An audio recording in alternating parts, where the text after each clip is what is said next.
I'm Sheila Marie P. Camacho. I will introduce to you Rizal. Sure.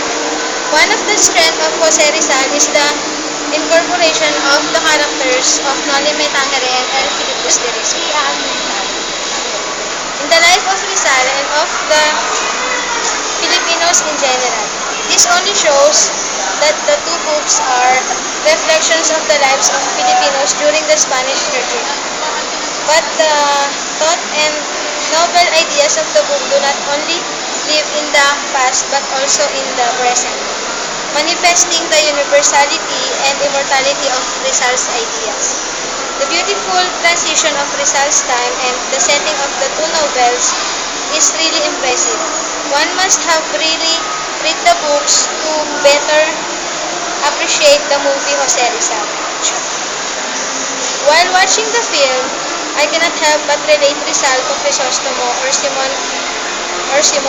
Leonor to Maria Clara, Rizal and Crisostomo both came from a well-off family.